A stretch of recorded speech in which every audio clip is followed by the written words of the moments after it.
আজ রবিবার 6ই বৈশাখ 2025 সালের 20শে এপ্রিল, সিংহ রাশি, সিংহ লগ্ন, লিও সাইনের জাতক জাতিকাদের দিনটি কিন্তু এক প্রকার বেশ কাটতে চলেছে।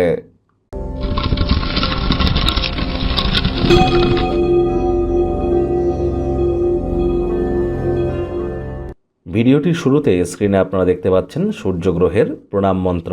ওম জবা কুসুম শঙ্কাশং কাশ্যপ্যাং মহাদতিম ধন্তারিং সর্বপাপঘ্নং প্রণতহস্মি দিবাকারম। এটি সকাল সকাল ঘুম থেকে উঠে সূর্যোদয়কে দেখুন, পারলে তারপর সূর্যদেবকে প্রণাম করে 7বার এই মন্ত্রটি জপ করে দিন শুরু করুন। কোনো কিছু না পারলে 108 বার জপ করুন। ওম ঘৃণী সূর্যায় নমঃ। আজ হোয়াইট, অরেঞ্জ, স্যাফরন, রেড এই কালারের ড্রেস আপনারা পরিধান করতে পারেন, ইয়েলো পরিধান করতে পারেন, ভুলেও ব্ল্যাক ব্লু পরিধান করবেন না। যারা সরকারি চাকরি পেতে চান, যারা পলিটিশিয়ান, রাজনীতিবিদ আছেন বা বর্তমানে সরকারি চাকরি করছেন, সমাজের রেপুটেশন বৃদ্ধি করতে চান, ম্যানেজমেন্ট স্কিলকে ইনক্রিজ করতে চান, কনফিডেন্স লেভেলকে গেন করতে চান, ভিটামিনের মাত্রা বৃদ্ধি করতে চান, তাহলে সূর্যের মজবুতি কিন্তু বৃদ্ধি করতেই হবে। খুব সম্প্রতি আমরা 1432 বঙ্গাব্দে পড়েছি। বাংলার এই নববর্ষ আপনাদের ক্ষেত্রে ঠিক কেমন অতিবাহিত হবে অলরেডি চ্যানেলে কিন্তু ভিডিও আপলোড করা হয়েছে। সময় সুযোগ বুঝে আপনারা দেখে বা শুনে নিতে ভুলবেন না। বেঙ্গলি নিউ ইয়ার 2025 বা 1432 নামে একটি প্লে লিস্ট আছে, আপনারা সেখানে গেলে ভিডিওটি পেয়ে যাবেন।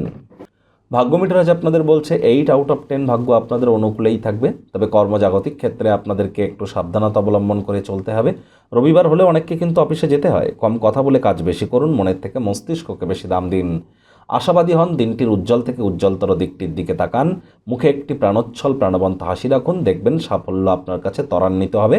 কায়িক পরিশ্রম হলেও শরীর মনে সতেজতা এবং তরতাজাই আপনারা অনুভব করতে চলেছেন। দিনের শুরুটা কেমন হবে সেটি বড় কথা নয়, দিনের শেষ ভাগে যথেষ্ট পরিমাণে অর্থ উপার্জন করতে আপনারা সক্ষম হবেন, আয় ইনকাম বাড়বে। নতুন উদ্যোগ পরিকল্পনার পাশাপাশি নতুন নির্মাণ কার্যের শুরুয়াত আজ করা যেতেই পারে। আজ রাজনীতিবিদ যারা আছেন জনসংযোগ বৃদ্ধি করুন, কঠোর কায়িক পরিশ্রমের কোনো বিকল্পই কিন্তু নেই। শিক্ষার্থী বিদ্যার্থীরা যে কোনো প্রকার পরীক্ষা প্রতিযোগিতায় অবশ্যই সফলতা অর্জন করবেন উচ্চশিক্ষার জন্য। যারা বিদেশ যাত্রার কথা ভাবছিলেন, ভাগ্যদেবীও আজ আপনাদের পক্ষেই আছেন। সন্তান সন্ততি থেকে থাকলে তারাও তাদের কৃতিত্বের দ্বারা আপনাদেরকে গর্বিত অনুভব করাবে। হাউস ওয়াইফদের জন্য দিনটি এক প্রকার বেশ। গৃহে কোনো উৎসবের বাতাবরণ তৈরি হতেই পারে, সেখানে নীরব দর্শক হয়ে দাঁড়িয়ে না থেকে অংশগ্রহণ করবার চেষ্টা করুন। আজ আপনার সেই অতিরিক্ত ক্ষমতা বা শক্তি থাকবে যা আপনি আপনার প্রিয়জনদেরকে সুখ প্রদান করতে চান, তার জন্য এটি যথেষ্ট। প্রেমিক প্রেমিকা, স্বামী স্ত্রী উভয়ের ক্ষেত্রেই বলবো, দিনটিকে যতটা সম্ভব রোম্যান্টিক করে তোলা যায় সেই প্রচেষ্টাই আপনাদের করা উচিত। অবিবাহিতদের বিবাহের যোগ পরিলক্ষিত হচ্ছে। যারা প্রেমে পড়েননি তাদের জীবনে স্বপ্নের নারী বা পুরুষের আগমন আজ কিন্তু হতেই পারে। একটু প্রচেষ্টা আপনাদেরকেও করতে হবে। আজ আপনি আপনার কাছের বন্ধুবান্ধব, আত্মীয় স্বজনদের সাথে আপনার সুখ দুঃখকে কিন্তু ভাগাভাগি করে নিতে পারেন। গৃহের পরিবেশ শান্তিপূর্ণ নির্ঝঞ্ঝাট পরিগণিত হচ্ছে। শত্রুপক্ষ বিরোধী পক্ষ খুব একটি শক্তিশালী থাকছে না।